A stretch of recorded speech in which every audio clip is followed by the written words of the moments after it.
जय हिंद साथियों, कक्षा 12 के इतिहास के तीसरे अध्याय में आपका स्वागत है, जिसका नाम है बंधुत्व, जाति तथा वर्ग। इसका छोटा सा पार्ट जो है वो बचा हुआ है, वो हम इस वीडियो में जल्दी जल्दी से इसको निपटा लेते हैं। आइए देखिए, आरंभिक संस्कृत परंपरा में महाभारत को इतिहास की श्रेणी में रखा गया है। इतिहास की श्रेणी में रखा गया है, जो शायद एक सत्यता की तरफ इशारा करता है। ऐसा ही था, इतिहास का अर्थ है ऐसा ही था, सत्य था।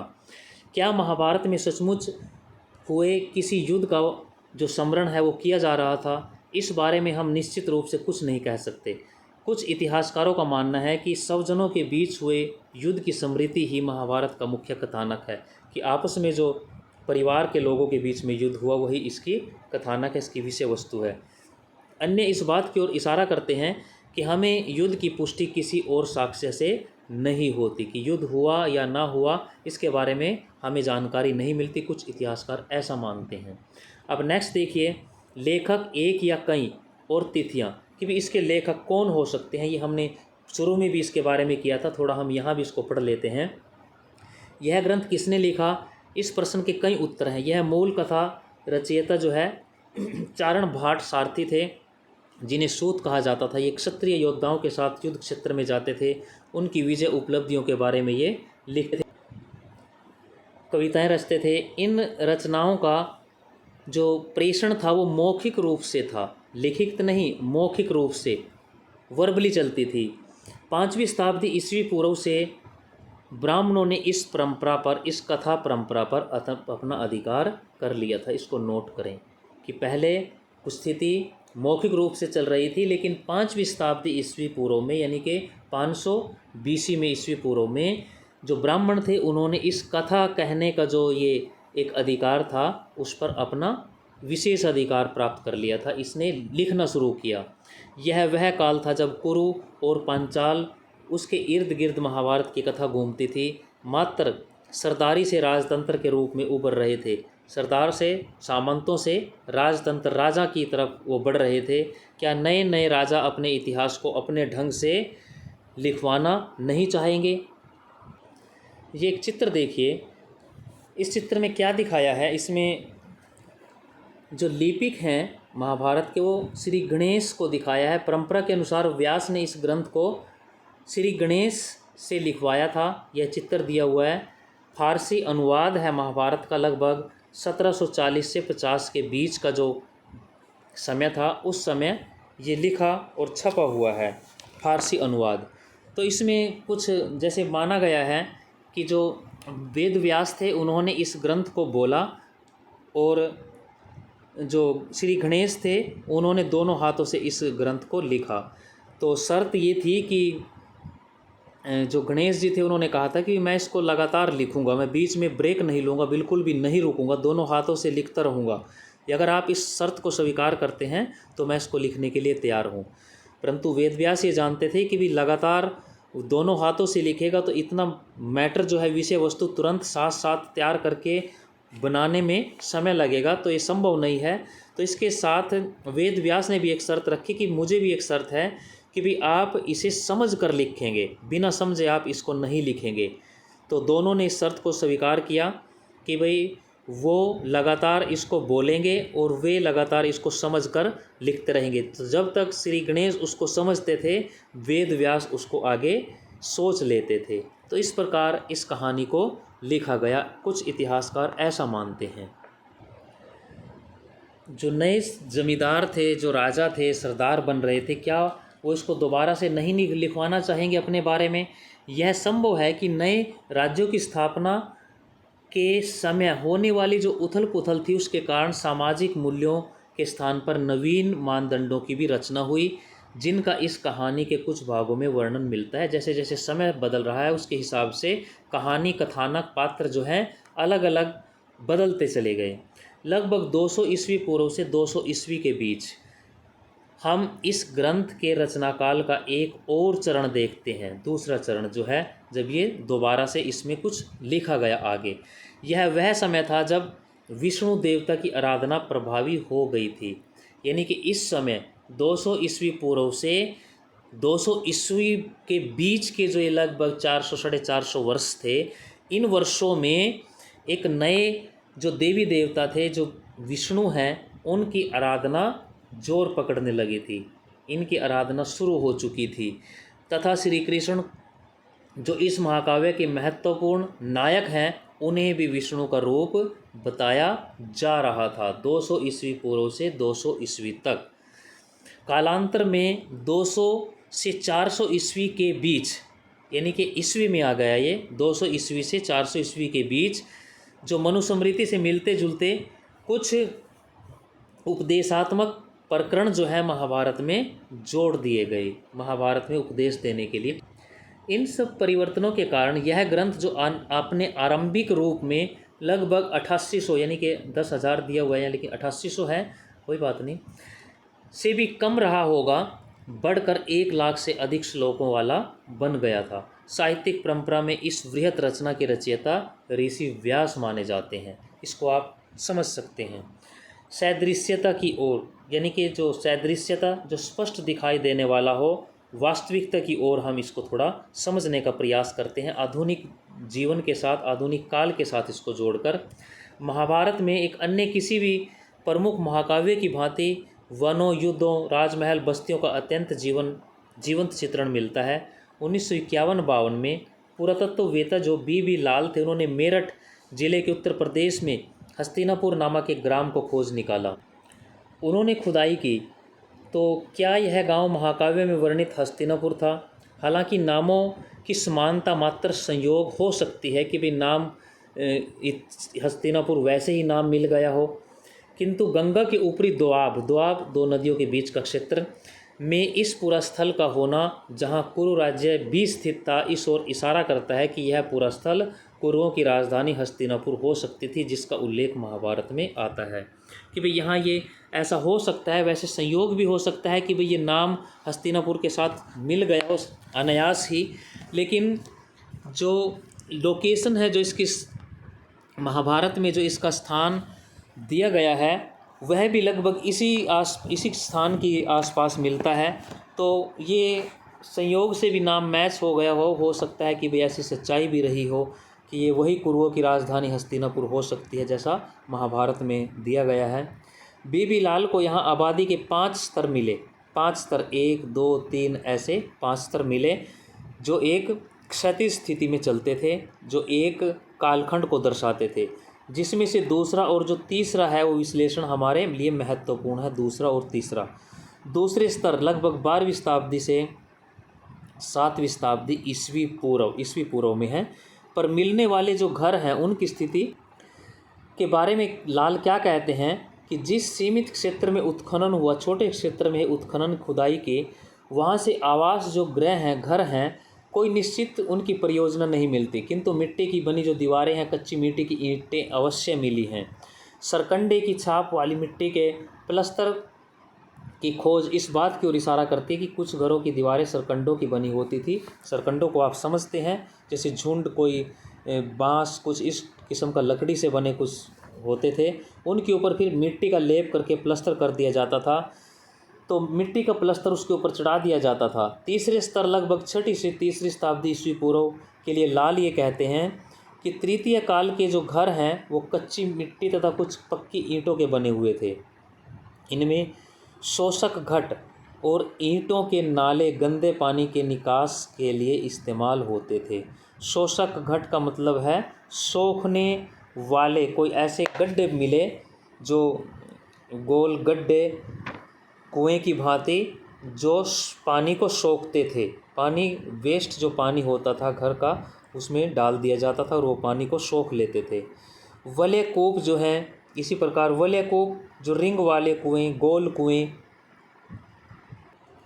का इस्तेमाल कुओं और मल की निकासी के लिए गर्त दोनों ही रूपों में किया जाता था कि वेस्टेज, जो मल, गंदा पानी, उन सब के लिए वलय कूपों का इस्तेमाल किया जाता था। जो गोल कुएं बनाए जाते थे मेहराब जैसे टाइप के, उनका प्रयोग किया जाता था, वो स्पष्ट होता है।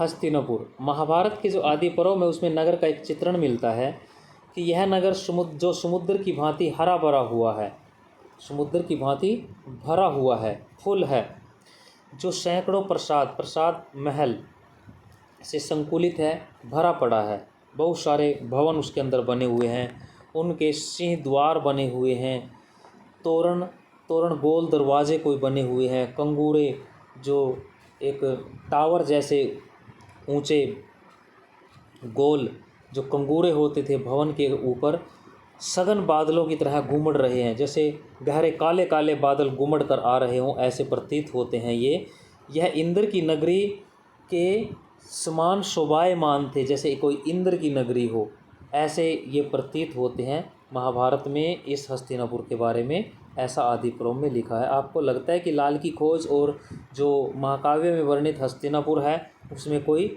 समानता दी गई है? आप इस पर विचार करें। क्या नगर का चित्रण महाकाव्य के मुख्य जो कथानक है उसमें बाद में ईसा पूर्व या 6ठी शताब्दी के पश्चात जोड़ा गया, जब इस क्षेत्र में नगरों का विकास हुआ, अथवा यह मात्र कवियों की कल्पना की एक उड़ान थी जिसकी अन्य किसी भी साक्ष्य के साथ तुलना कर उसे प्रमाणित नहीं किया जा सकता? इसको आप समझ सकते हैं कि भाई ये कुछ भी हो सकता है। एक और उदाहरण पर आप गौर कीजिए कि महाभारत की सबसे चुनौतीपूर्ण जो उपकथा है द्रौपदी से पांडवों के विवाह की, यह बहुपति विवाह का उदाहरण है जो महाभारत की कथा का अभिन्न अंग है। यदि हम महाकाव्य के इस अंश का विश्लेषण करें तो हमें पता चलेगा कि लेखकों ने विभिन्न तरीक़ों से इसका स्पष्टीकरण देने का कैसे प्रयास किया है। जैसे देखिए, द्रौपदी का जो विवाह है, पांचाल नरेश द्रुपद ने स्वयंवर का आयोजन किया। ये कहानियाँ आप पढ़ते हैं, देखते हैं। धनुष की चाक चढ़ाकर निशाने पर एक तीर मारा जाए जो ऊपर घूमती हुई मछली की आँख में था। विजेता उसकी पुत्री द्रौपदी से विवाह करने के लिए उसका चुनाव करेगी। अर्जुन ने यह प्रतियोगिता जीती जो ब्राह्मण के वेश में उस समय थे, और द्रौपदी ने उसे वरमाला पहनाई। पांडव उसे लेकर अपनी माता की कुंती के पास आए। उन्होंने बिना देखे माँ से लाई हुई वस्तु को आपस में बांट लेने के लिए कहा। जब उन्होंने अपनी माता से कहा कि हम कोई वस्तु लाए हैं, तो माता ने अनायास बिना देखे ये बोल दिया, जैसे वो हर रोज़ बोलती थी कि भिक्षा लेने गए थे, भिक्षा लेके आए होंगे, कि आप उसे आपस में मिल बांट लो। तो जब कुंती ने द्रौपदी को देखा तो उन्हें अपनी भूल का एहसास हुआ, किंतु उनकी आज्ञा की अवहेलना नहीं की जा सकती थी। बहुत सोच विचार के बाद युधिष्ठिर ने निर्णय लिया कि द्रौपदी उन पांचों की पत्नी होगी। जब द्रुपद को इस बात का पता चला, जो द्रौपदी थी उनके पिता, उन्होंने इसका विरोध किया, किंतु ऋषि व्यास ने उन्हें तथ्य से अवगत कराया कि पांडव वास्तव में इंद्र के अवतार थे और उनकी पत्नी ने ही द्रौपदी के रूप में जन्म लिया है, और नीति ने ही उनका साथ निश्चित तय कर दिया था।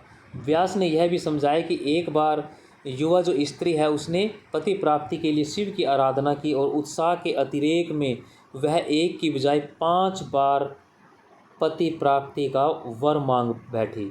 इसी स्त्री ने द्रौपदी के रूप में जन्म लिया और शिव ने उसकी प्रार्थना को स्वीकार किया। इन कहानियों से संतुष्ट होकर द्रुपद ने इस विवाह को सहमति प्रदान की। और इसी प्रकार बहुत सारी कहानी है। ऐसा भी माना जाता है कि भाई जो द्रौपदी थी उन्होंने कोई शिव आराधना की थी, और उसमें 5 गुणों वाला सर्वगुण संपन्न, यानी कि 5 गुण जिन सर्वश्रेष्ठ अपने 5 गुणों में कोई ऐसे व्यक्ति मांगे कि भी जिसके अंदर 5 गुण हों, जो बल, सुंदर, चतुर, बुद्धिमान, धर्मपरायणता, कुछ ऐसे जो 5 गुण हैं वो एक व्यक्ति में हो, उसकी कामना की थी। तो एक व्यक्ति में जो शिव थे उन्होंने कहा कि भी शायद ये एक व्यक्ति में ये सारे गुण संभव नहीं हैं, तो एक एक गुण जो है 5 पांडवों में था। तो उसी के वरदान की वजह से शायद पांडव 5 जो है उसके पति के रूप में माने गए। हो सकता है कि कहानियाँ किस प्रकार से इतिहासकारों ने अलग अलग कहानियों को अपने अपने तथ्यों को यहाँ दर्शाया है, तो इसको आप स्वयं समझें। आपको लगता है कि लेखकों ने एक ही प्रकरण के 3-4 स्पष्टीकरण कैसे दिए, कि भी कैसे उन्होंने इस तथ्य को इसको स्पष्ट किया कि भी जो बहुपत्नी जो पत्नी थी, बहुपति की जो अवधारणा थी उसको उन्होंने कैसे अलग अलग अपने तर्कों से सच साबित करने का प्रयास किया कि ये सत्य है। ये एक पिक्चर देखिए, ये हस्तिनापुर में जो खुदाई हुई वहाँ एक दीवार का ये हिस्सा दिखाया गया है जो वी लाल द्वारा उत्खनित है। इसको देखिए आप।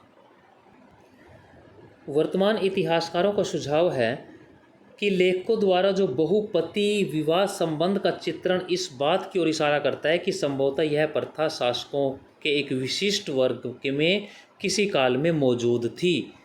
ये इस प्रकार की व्यवस्था होती थी कहीं, किंतु साथ ही इस प्रकरण के विभिन्न स्पष्टीकरण इस बात को भी व्यंजित करते हैं कि उस समय के साथ बहुपति प्रथा उन ब्राह्मणों में असामान्य हो गई जिन्होंने कई शताब्दियों के दौरान इस ग्रंथ को पुनर्निर्मित किया। जब दोबारा से ये लिखा, इन ग्रंथों को दोबारा से लिखा गया तो शायद ब्राह्मणों में ये प्रथा जो है अमान्य हो गई थी। उन्होंने इसका विरोध किया था कि जो बहुपति है वो अमान्य है, उसको नहीं समाज या धर्म जो है मान्यता देता। कुछ इतिहासकार इस तथ्य की ओर भी ध्यान दिलाते हैं कि यद्यपि ब्राह्मणों की दृष्टि में बहुपति प्रथा अमान्य और अवांछित हो चुकी थी, यह हिमालय क्षेत्र में प्रचलन में थी। हिमालय के क्षेत्रों में आज भी हो सकता है, कुछ इलाकों में हो। यह भी कहा जाता है कि युद्ध के समय स्त्रियों की कमी के कारण बहुपति जो प्रथा थी उसे अपनाया गया। अब यहाँ यह भी सोचने की बात है कि युद्ध काल में पुरुषों की जो स्थिति थी वो शायद कम होनी चाहिए। युद्ध में पुरुष मरते थे, तो महिलाओं की कमी एक गंभीर समस्या यहाँ इशारा करती है कि महिलाओं की कमी युद्ध में, तो पुरुषों की कमी होनी चाहिए थी।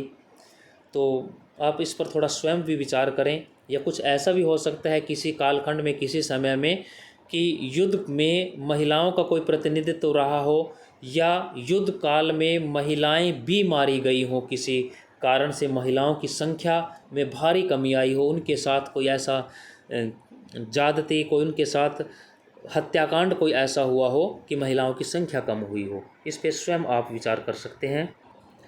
कुछ आरंभिक स्रोत इस तथ्य की पुष्टि करते हैं कि बहुपति प्रथा न तो एकमात्र विवाह पद्धति थी और न ही इससे अधिक सबसे अधिक प्रचलित थी, कि भी ज़्यादा कोई आम प्रचलन में ये नहीं थी।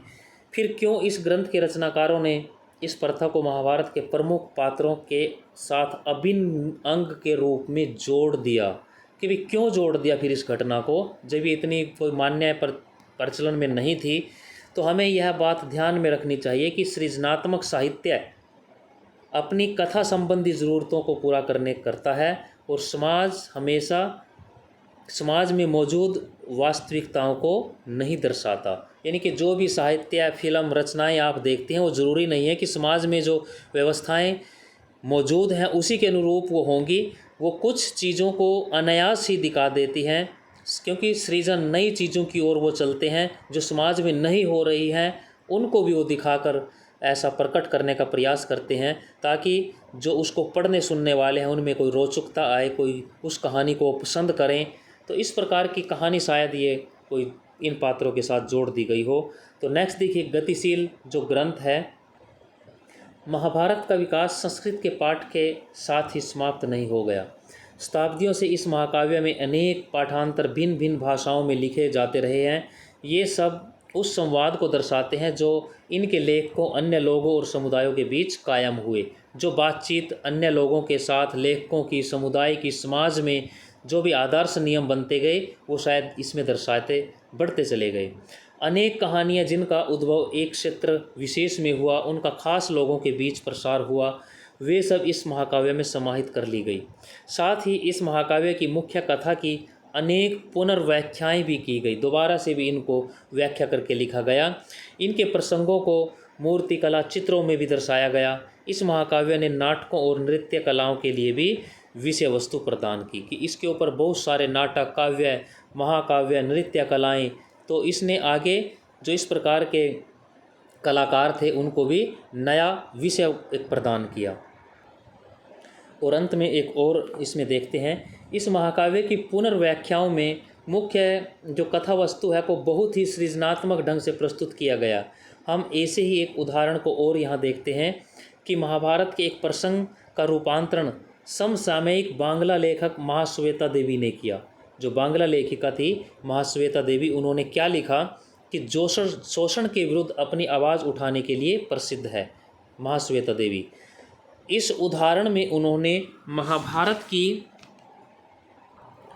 मुख्य विषय कथा वस्तु के लिए अन्य विकल्प खोजे, अन्य तरीके से सोचने का प्रयास किया, उन प्रश्नों की ओर ध्यान खींचा जिन पर संस्कृत पाठ पूर्णतः मूक है। यानी कि महाश्वेता देवी ने इस नए कथानक को चुना।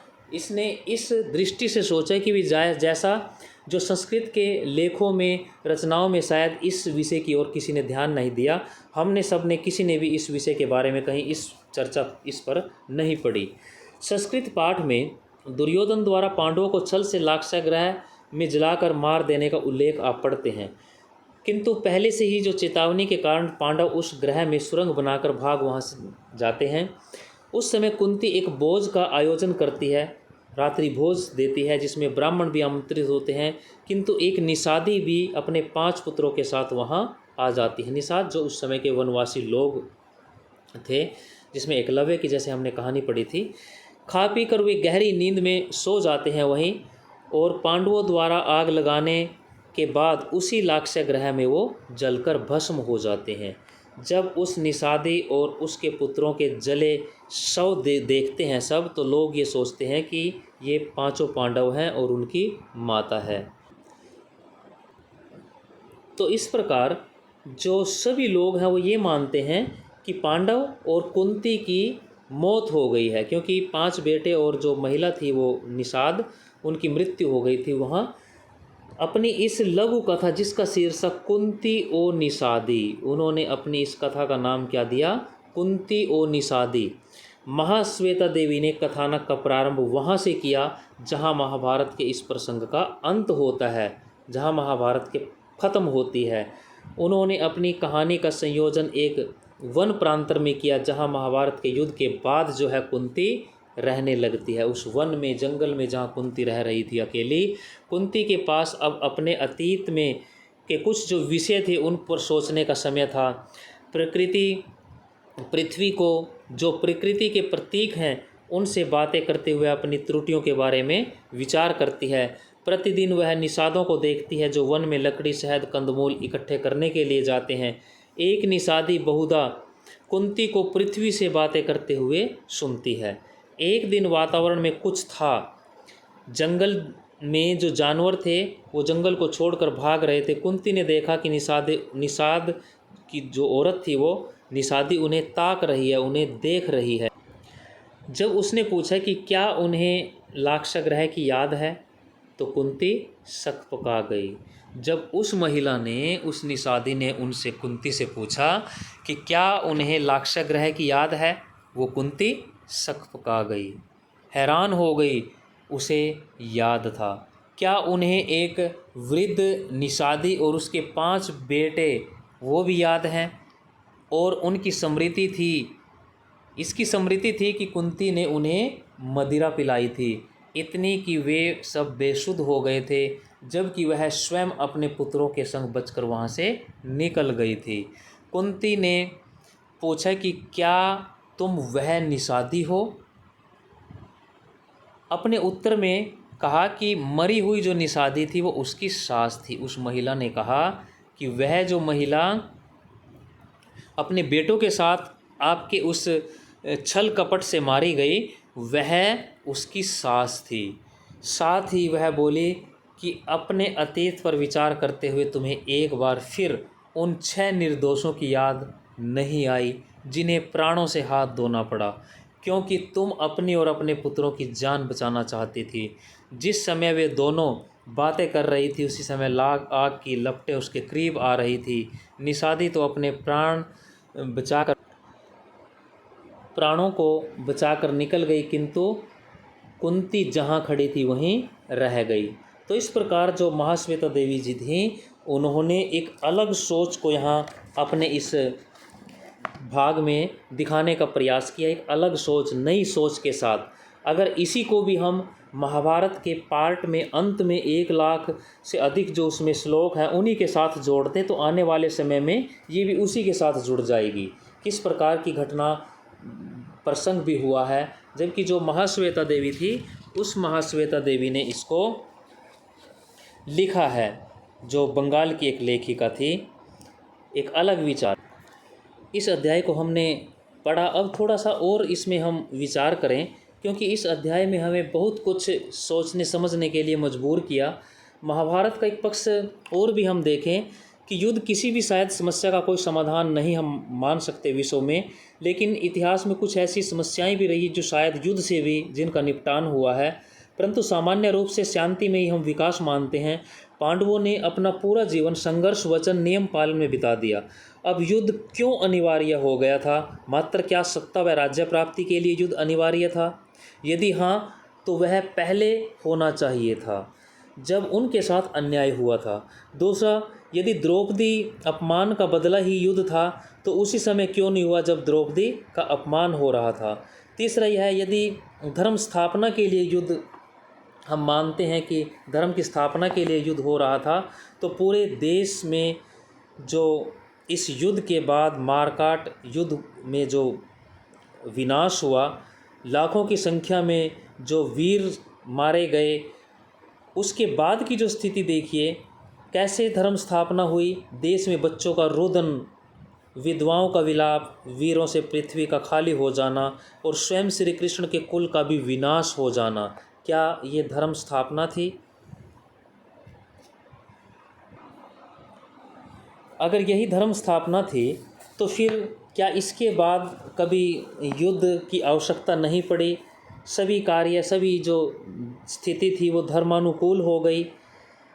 इसमें 5 पांडवों को हम विचार करें और बताएं कि भी 5 पांडवों को छोड़कर कोई नहीं बचा था। सभी कौरव और पांडवों के बच्चे भी इस युद्ध में मारे गए थे।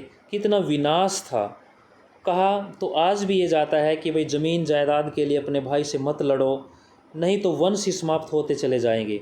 आज भी जब इस प्रकार की समाज में हम घटनाएं देखते हैं तो कहते हैं कि नैतिकता और भाईचारा समाप्त हो गया। पहले शायद बहुत अच्छा भाईचारा और नैतिकता होती थी, जबकि महाभारत एक ऐसी ही घटना हमें यहाँ दिखाई दे रही है जिसको हम भाईचारे के रूप में शायद व्यक्त नहीं कर सकते, जिसे धर्म स्थापना या महाकाव्य के रूप में हम मान रहे हैं। ये इसी प्रकार की एक घटना यहाँ दी गई है। अब विचार करें और बताएं, आप स्वयं इससे निष्कर्ष निकालने का प्रयास करें कि इस अध्याय को हम कैसे देखते हैं। जबकि जो रामायण है उसमें एक आदर्श व्यवस्था की इसके विपरीत कुछ स्थिति बताई गई है, जहाँ एक भाई दूसरे के लिए राज्य, जमीन, सत्ता को छोड़ रहा है। वही त्याग है, वही भारतीयता है और शायद वही महानता है। सही मायनों में धर्म की स्थापना भी वही हो सकती है। जैसे श्री राम, लक्ष्मण, भरत, महावीर, स्वामी, महात्मा बुद्ध, सम्राट अशोक या गुरु अर्जुन देव, गुरु तेग बहादुर आदि का जो त्याग है, वो त्याग वही महानता है, वही भारतीयता है, वही धर्म स्थापना है। जिन्होंने भी त्याग किया वे महान हुए। जो सक्षम समर्थ होते हुए भी जिन्होंने त्याग किया वही महान है, वही धर्म स्थापना है। एक थोड़ा सा और हम विचार करें कि एक दैवीय व्यवस्था जो हमने यहाँ पढ़ा था, इस दैवीय व्यवस्था में हमने एक हवन, एक बलि का चित्रण हमने पढ़ा था, विभाजन पढ़ा था। एक आदि मानव जो पुरुष था पूरी पृथ्वी के ऊपर जो फैला हुआ था, हमने फर्स्ट पार्ट में इसको पढ़ा था। तो इसमें हम ये देखिए कि भी इस दैवीय व्यवस्था को कैसे स्थापित किया गया था, ये हमने पहले वीडियो में अच्छे से इसको चर्चा की थी। तो इस दैवीय व्यवस्था से इस समय से बहुत सी चीज़ें निकल कर आई। जैसे यहाँ ये दिया गया है कि हवन यज्ञ जो है शायद वो इसी समय प्रारंभ हुए। इसमें चित्रण दिया है हवन यज्ञ के बाद जो आदि पुरुष था, जिसको शायद आज हम ब्रह्मा मान रहे हैं कि ब्रह्मा के मुख से ये 4 वर्ण पैदा हुए। तो यहाँ जो हमारा ऋग्वेद है, ऋग्वेद के इस पुरुष सूक्त के 10वें मंडल में, पुरुष सूक्त के 10वें मंडल में ये वर्णित है इस प्रकार की घटना। उसको हमने पीछे विस्तार से पढ़ा था कि यहाँ जो वो आदि पुरुष है जो पूरी पृथ्वी के ऊपर फैला हुआ था, जिसके बहुत सारे सिर, हाथ, पाँव, कुछ इस प्रकार की घटनाएं हमने पढ़ी थी। तो उसका विभाजन होता है, उसकी बलि होती है, तिलक होता है। तो उसके बाद जो है शायद यहाँ से हवन यज्ञ की प्रारंभ भी होते हैं और शायद मानव बलि का प्रचलन भी समाज में होने लगता है। इन चीज़ों को भी आप समझें। इसके साथ ही जो ब्रह्मा का स्वरूप है, वो ब्रह्मा जो एक नई विचार जो था, नई धारणा जो थी ब्रह्म संबंधी, वो भी समाज में आ चुकी थी। इसी प्रकार आपने एक भगवान विष्णु के बारे में भी इसी अध्याय में हमने पिछले वीडियो में पढ़ा था कि इसी समय में जो विष्णु का रूप है वो रूप भी आने लगा था। महाभारत के चित्रण में आपने पढ़ा था कि श्री कृष्ण को विष्णु का अवतार दर्शाया गया, तो विष्णु को भी इसी समय में, इसी कालखंड में स्थापित किया गया था। तो इस प्रकार ये बहुत सारी चीज़ें जो हैं इस दौरान जब हम पढ़ रहे हैं, जो हमारा जो अध्याय है, इस अध्याय में 600 ईस्वी पूर्व से 600 ईस्वी का जो समय है, इस समय में ये सारी नई नई चीज़ें, नए नए जो अवतार थे, नई हमारे रूप थे, मानव बलि, यज्ञ, विष्णु, ब्रह्मा, इस प्रकार के जो विचार हैं वो सारे इस समय के अंदर ही बढ़ते चले गए और ये व्यवस्था और जटिल होती चली गई। अब नेक्स्ट देखिए, काल रेखा प्रमुख साहित्यिक जो परंपराएं हैं वो भी यहाँ दी हुई है कि लगभग 500 ईस्वी पूर्व में पाणिनि की जो अष्टाध्यायी है संस्कृत व्याकरण, उसकी रचना 500 ईस्वी से 200 ईस्वी पूर्व में है। ये प्रमुख धर्म सूत्र हैं संस्कृत में लिखे गए। 500 ईस्वी से 100 ईस्वी तक आरंभिक जो बौद्ध ग्रंथ है त्रिपिटक, वो पाली भाषा में लिखे गए। रामायण और महाभारत संस्कृत में 500 ईस्वी से 400 ईस्वी के बीच में रची गई, लिखी गई। नेक्स्ट है मनुस्मृति, संस्कृत में तमिल संगम साहित्य जो है 200 ईस्वी पूर्व से 200 ईस्वी तक। लगभग 100 ईस्वी में चरक और सुश्रुत संहिता और आयुर्वेद के ग्रंथ संस्कृत में रचे गए। 200 ईस्वी में पुराणों का संकलन संस्कृत में हुआ। 300 ईस्वी भरत मुनि का जो नाट्य शास्त्र है संस्कृत में। 300 से 600 ईस्वी में अन्य जो धर्मशास्त्र हैं संस्कृत में वो लिखे गए। 400 से 500 ईस्वी में जो कालिदास संस्कृत नाटक साहित्य, जैसे कालिदास के जो साहित्य ग्रंथ हैं वो सारे, खगोल गणितज्ञ शास्त्र पर आर्यभट्ट, ब्राह्महीर के जो ग्रंथ है संस्कृत में, और जैन ग्रंथों का संकलन प्राकृत भाषा में वो इसी समय में आया। अब नेक्स्ट देखिए, काल रेखा 2 में देखिए महाभारत के अध्ययन के प्रमुख जो कीर्तिमान हैं वो क्या थे। 1919 से 66 के बीच में महाभारत के समालोचना के जो संस्करण थे उनकी परिकल्पना और प्रकाशन हमने पढ़ा था। ये पीछे हमने पूरा टॉपिक एक इस विषय पर हमने किया था। दूसरा, 1973 में J.A.B. वैन ब्यूटिनेन ने समालोचनक संस्करण का अंग्रेजी अनुवाद शुरू किया था, लेकिन 1978 में उनकी मृत्यु के बाद यह परियोजना अधूरी हो गई। तो ये चैप्टर हमारा कंप्लीट है। तो हम सब इस अध्याय से एक अच्छे नागरिक बनकर कुछ सीखने का प्रयास करें। अगर हम अपने में थोड़ा सा भी जाति और धर्म के प्रति थोड़े उदार होकर एक दूसरे को सम्मान दें, एक दूसरे का सम्मान करें और एक अच्छे नागरिक बने, तो शायद हमारा ये इतिहास पढ़ाने का उद्देश्य जो है वो सफल हो जाएगा। कमेंट करें, लाइक करें और अपने साथियों को जो जिज्ञासावान, विवेकशील, तर्कशील व्यक्ति हैं उनको भी शेयर करें। धन्यवाद। जय हिंद।